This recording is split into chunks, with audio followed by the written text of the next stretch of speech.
Alright guys, we've just got back from BDC Round 2. This was at Scotland, Driftland. Also did a practice day at Teesside on the way home, but we'll get to that in a minute. Basically, we had a few technical issues with the footage, okay, mainly with the audio. The external microphone that I've been using for the last couple of drift days so that you can actually hear me talking while I'm in the car, and it's not just drowned out by fuel pump noise and engine noise and stuff like that.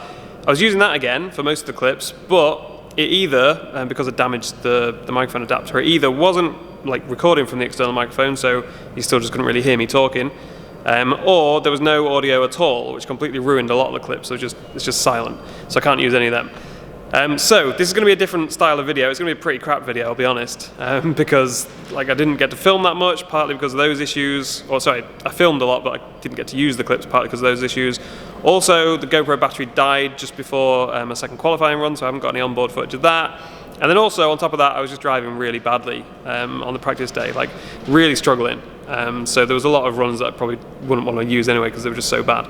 But all that aside, the way I'm going to kind of do this video is I'll just talk you through what happened and I'll just show you a few clips from each sort of part of the event, I guess, and then the drift day on the way home, like I say. Now, I did get some damage from that drift day that was on the way home at Teesside, but we'll get to that in a minute. Let's start off with practice at BDC. Like I say, there's not that much footage because of the audio issues and stuff, so I'll just show you a few of the practice runs and then we'll get to qualifying.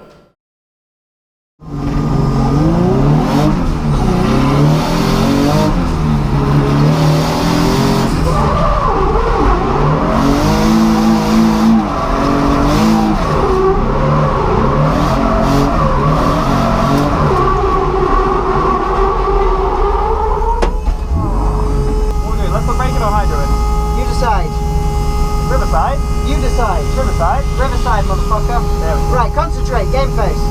Game face? Game face.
Confident. He's fast on the start line as well. I can't keep up with him off the start.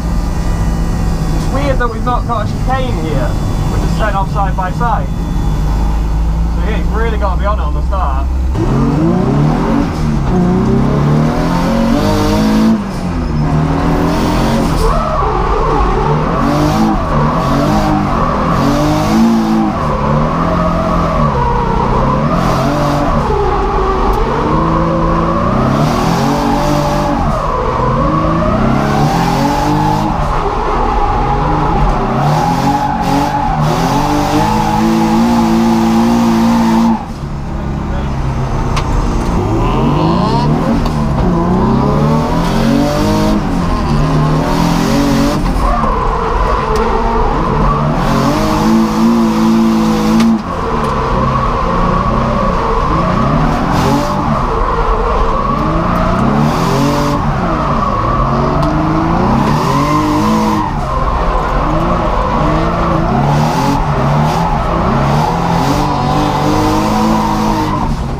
So there you go, that was a few practice runs. Like I said, not doing very well on this the practice day that was before the competition day. Really struggling with the line, really struggling when I was chasing as well to just get on the right line and like not straighten up and stuff like that.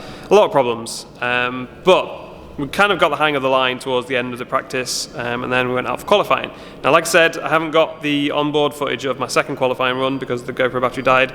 But I'll show you the first one and then the BDC live stream angle. Again, thank you to them for letting me use the footage.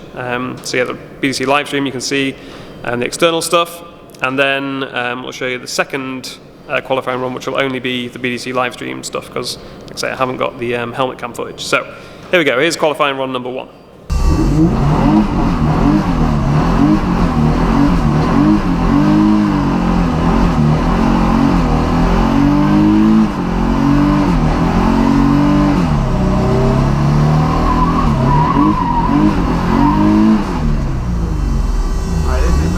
On these tyres as well, so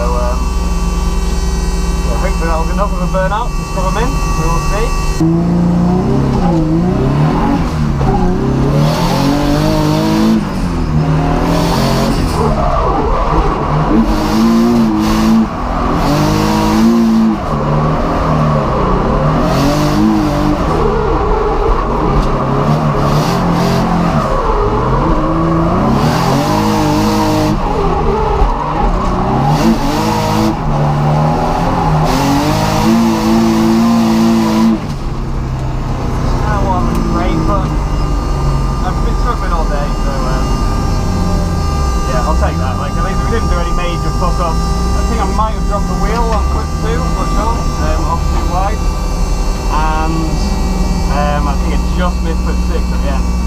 Chris Wright up next in the twin turbo Nissan 350Z.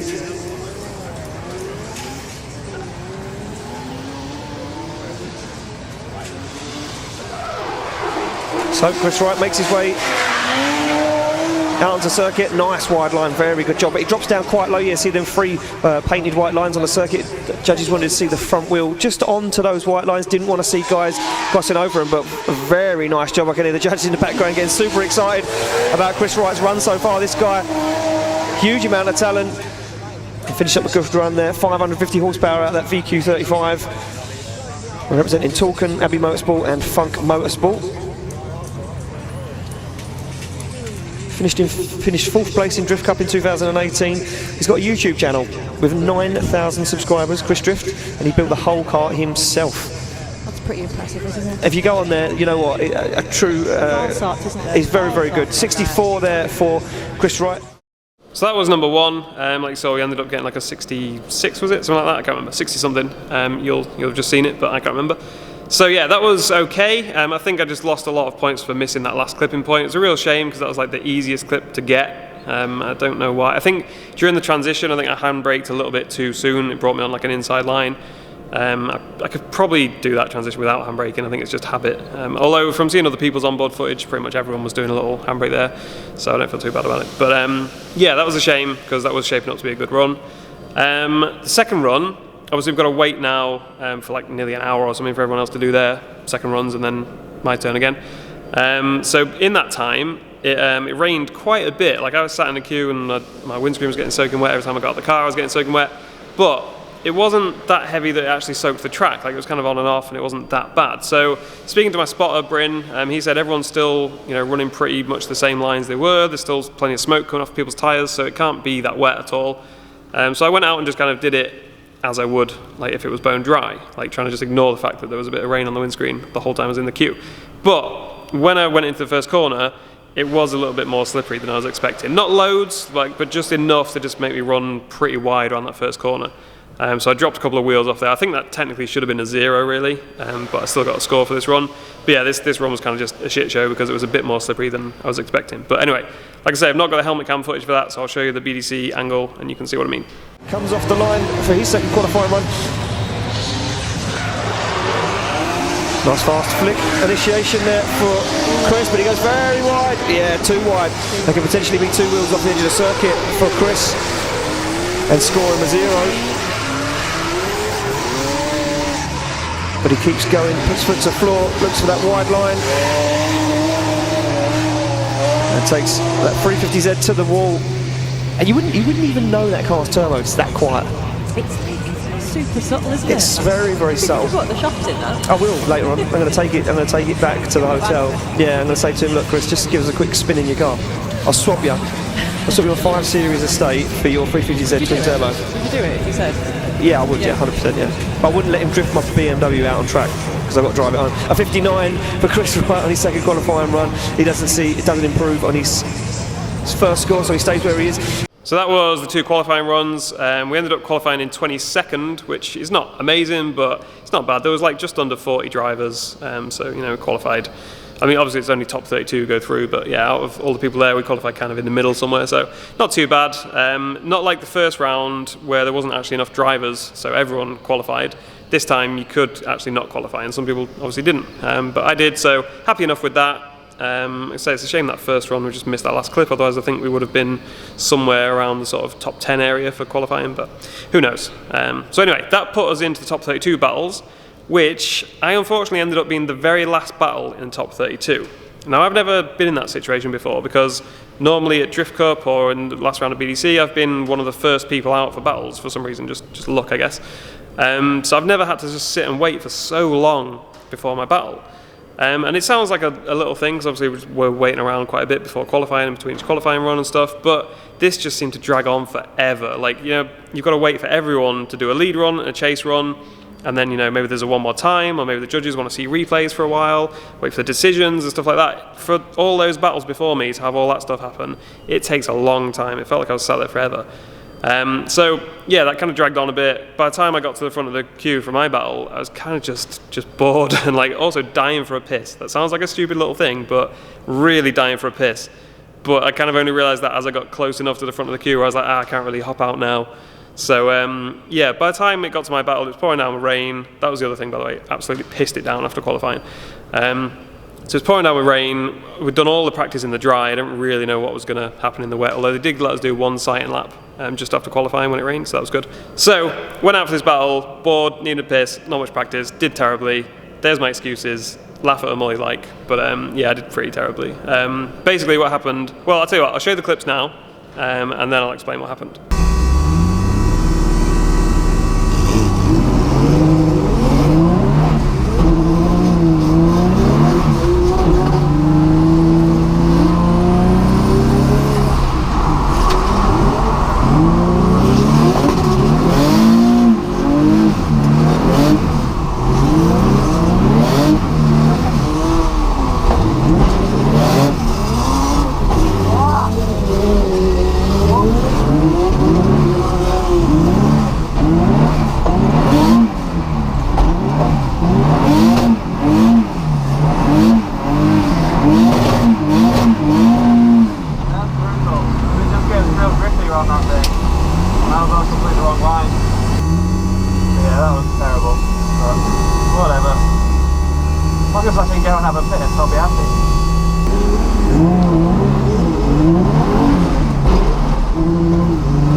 So off the line it will be Devidas to lead out Chris Wright. Oh, and a late initiation there from Devidas, is carrying a lot of speed. Chris Wright has faith though, keeps back for him ever so slightly. Will now look for the side of that E46 BMW. That's Chris Wright. Oh, he's going to have the door shut on him. Oh, and again another mistake from that lead car where he shut the door from that transition from 3 to 4, and he forced Chris Wright up onto the grass. Now Chris Wright's going to be thinking, I made a huge error, forced myself into a pocket that I couldn't get out of, but in my opinion, Davidas way on the wrong line there, and he forced Chris Wright into that error. I'm pretty sure the judges are going to want to see a replay exactly of what happened there. Is Chris Wright close enough to warrant, you know, being that far off line, or should he have stuck to the qualifying line? You can see here that Davidas, he does make it out to that clipping point, but look how early he gets to it. He shoots away very, very quickly. Yeah, and he's coming right across sort of the apex of the corner, isn't he, really? Exactly that. He needed to be out on that white line, and you can see Chris Wright there. He says, well, I've got nowhere to go. I'm going to be on the grass whatever happens. That's my personal opinion anyway. The judges, they will probably see it a completely different way to me. They may well do, so that's interesting for me to see, because I could judge it either way, so yeah. Well, we will see what happens. It does look like those guys are back on the line. You can see there the Abbey Motorsport sponsored driver Chris Wright sits on the line ready to rock and roll. He is, you know, forced an error. Or when you think that the battle is half his, come off the line. Chris Wright now to lead, David has to give chase. And Chris Wright, nice initiation, nice and fast. He gets that 350Z tucked up on that perfect line. And now starts to work his way around. As Chris Wright look nice and wide. Oh, not wide enough, but definitely wide enough to give Davidas some room to get some good proximity. Davidas though not taking the opportunity to get up onto the side of that 350Z. As Chris Wright finishes off the run, Davidas tagging the wall. Oh, and he's just tapped the wall off his bumper as well. I think it'll be an absolute miracle if we somehow win that. We're kind of happy if it goes for one more time. Yeah, that goes. That's fair. So yeah, you can see in my chase run, I am straightened up. Now, the commentator and one of the judges, I think, thought that that was because the guy, the lead guy, kind of cut across, and he did a little bit. He didn't run like the perfect line, but looking back at my helmet cam footage, I think I'd already messed it up before then. I think I was going to straighten up regardless. So it didn't help, definitely, that he was on a bit of an inside line, but I think I'd already messed it up. So as much as it would be easy to just blame that, I don't think that's the case, unfortunately. But yeah, stupid mistake. Like I said, I put it down partly to just not having much practice in the wet at that point. And also just, I'd kind of been struggling all day with straightening up there a bit anyway, so I don't think it's just because it was wet. I was speaking to Bryn about this and to other people as well. I think I'm very much still in the mindset, and we'll get to this in a sec with the practice day at Teesside that you're going to see. I'm very much still in the mindset of having a low-powered car and that I need to like cut across the track a lot and be on the inside just to keep up with people, because in Drift Cup that's what it felt like all the time. It felt like I was just having to cut the track wherever I could just to try and keep up with people and just make up lost ground. Partly because of the low-powered car, partly because I'd always be a bit of a wimp on entry and be miles back on entry, so I'd just spend the whole track trying to make up ground, basically. And that's still kind of the case, to be honest, on entry. I wasn't brave enough on entry on any of the practice chase runs that I did at Driftland. But I need to get out of this mindset of being in a low-powered car and having to do dives down the inside and stuff. Which brings me on to the Teesside practice day on the way back. Basically, Scotland, to get to my house, we have to pretty much go past Teesside.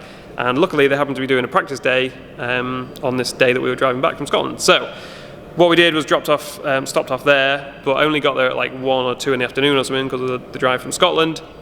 So kind of just rushed to get the car out and get a few laps in. It was wet when we first got there, but it dried up pretty quickly.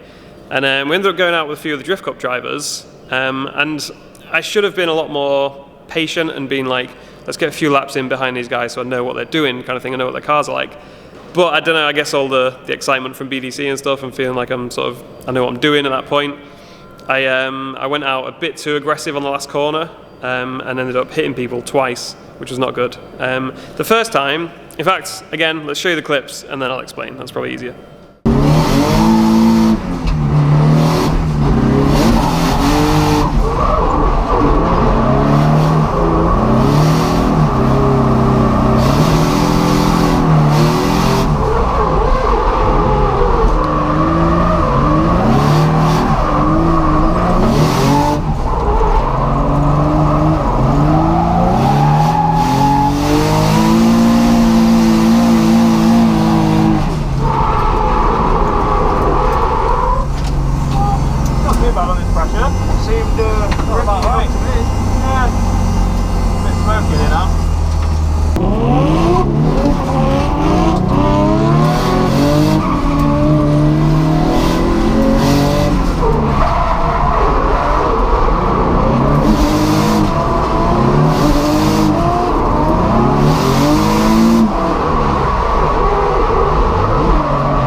can see the fear in his passenger's eyes. Yeah, but I fucked up it bogged down too much in third. I went for the first corner, I felt good. Yeah. What I was going to say is... fucking clutched in, didn't I? I was going to suggest something, but you did it anyway, which was maybe just manage your distance further back. Yeah. And practice, like, I want to keep exactly this distance.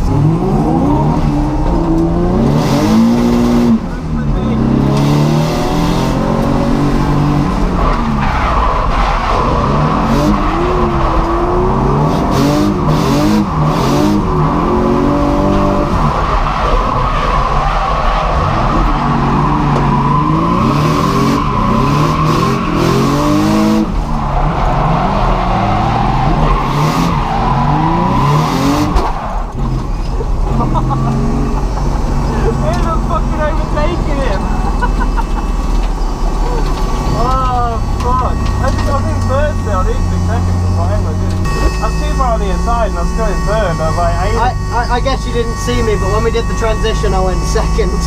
I saw something, but I don't know what the fuck is that. No, I didn't think you'd have seen me. Oh, I caved my new fucking livery in. We hit your wheel. Yeah, it was definitely the wheel. Well, as long as I hadn't damaged yours. No, I'm sound like I don't mind bumps and scrapes anyway. That's what it's all about. Yeah, no, but it wasn't an intentional one. I was like, fuck, I'm still in third, and I just pinned it and just hoped that you gained loads of speed. Obviously, it was a bit unrealistic. I was like, fuck.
So yeah, like I say, pretty stupid mistakes on that last corner, and really sorry to the guys that hit. Luckily the first one that hit, David in the Lexus, didn't do any damage to his car at all. Damaged my car quite a bit, which you'll see in a second, but that's fine, you know, it was my mistake. I'm glad that he got no damage and I got some damage. That's kind of how it should be if you make a mistake. Unfortunately, the second time, Charlie's car, I got pretty much no damage at all, and his whole door got caved in, his window got smashed, his sill got damaged. And yeah, I feel really bad about that. He was really cool about it, but some of his friends I think were a bit annoyed with me. But yeah, that's, on the one hand it's like that's drifting, that's what happens. I've been on the receiving end of it on that exact same corner from Luke, like he's caved my door in before. Although to be fair, I did tap in before that as well. But yeah, like it sucks if somebody else's kind of mistake or driving style or whatever causes you damage, but it's kind of part of drifting, and I think Charlie understood that. He was cool about it. But the thing I want to explain is the first time with David, first thing to explain is that my car is massively more powerful and more grippy than theirs, which is the first time I've ever been in that situation. Like I said before, I'm used to being the lower powered guy trying to keep up. This is the first time I've ever chased slower cars with less grip. So it was a big learning experience for me, and again, I should have been a lot more patient and kind of got used to that rather than just trying to do the best I possibly could straight away on the first run behind them. That was stupid. So basically what happened the first time with David, we come around the first long corner, and then I gain on him into this tight section, and I was in third gear still, just because I think just the excitement, I forgot to change down to second for that bit, or didn't think about it, because when I'm doing a lead line I'm normally just staying in third. And yeah, ended up just kind of, I expected him to pull out the corner a lot faster. I think because I've been going against BDC spec cars all weekend, I expected him to come out the corner really fast, so I did my usual low powered car dive across the inside to make up some ground, and what that ended up doing because of like his speed and because of that, it just ended up meaning that I sort of cut right across him and ended up smashing into him. Now, I should have just backed out of it as soon as I realised I was alongside him, but I'm trying to get into the habit, from like all weekend with BDC, I'm trying to get into the habit of not backing out as soon as I see someone make a small mistake or whatever, because I always do that. I see someone like maybe get a little bit of understeer or something, or take a slightly different line, and I just back right off, and it ends up just, most of the time they're fine, and I just throw away a run for no reason. So I was trying to get out of that habit. Unfortunately, in this case, I should have actually stuck to my instincts and just backed out of it. So yeah, the second time though with Charlie, I thought that wasn't going to happen because I got down into second gear as we came into that corner. So I thought, well, this time I'm not going to be needing to go as fast. You know, I can just left foot brake, I can whatever, and just hit the rev limiter if I have to do loads, and just not really go that fast. But I think he went wide. He actually, I've got some external footage, he actually tapped the tyres before I even touched him and lost his rear bumper. So he went wide. I don't know if he was like going to go off the track and maybe spin or whatever. Anyway, I don't know. And then yeah, because I just wasn't expecting him to go that wide, and because I did the stupid dive down the inside thing that I'm used to doing, again, even though I was only in second gear, ended up just doing the same thing, smashing straight into him. Basically my back wheel hit his door. So yeah, big apology to him, definitely a learning experience for me, and yeah, it's going to be interesting doing BDC there. The next BDC round is at that track, that layout, in like a week. So I need to get back into the mindset of cars are going to be fast through there, and I do need to like actually commit through there, because now I'm going to be like, I don't want to do the same thing again. But weirdly, now I've got to go back into BDC mindset of going against fast cars and grippy cars and being like, yeah, I've got to actually do that kind of commitment, that kind of thing. So we'll see how that goes. But yeah, I'll leave you with a little sign off, I guess you call it, thing that we filmed on the way out of Teesside, just showing the damage and stuff to my car. And yeah, to be fair, everything seems fine on the car. I'm going to go get it aligned before BDC, but other than that, everything seems fine. But yeah, I'll leave you with the clip we filmed at Teesside, and I'll see you in the next video. Right, so we're all loaded up here at Teesside. Got a little bit of damage from my rather stupid crashes. Probably doesn't come across on camera. Oh, actually, it does. This was from the second crash. It's kind of just dented this in a little bit. You can't really tell. We've pulled it out as much as we can. And I also, I don't think I got this on camera, but Bryn might have filmed it. Did you film it, Bryn, on this camera? On this thing? Yeah. My gravel sandwich. Hi. Yeah, I think you did.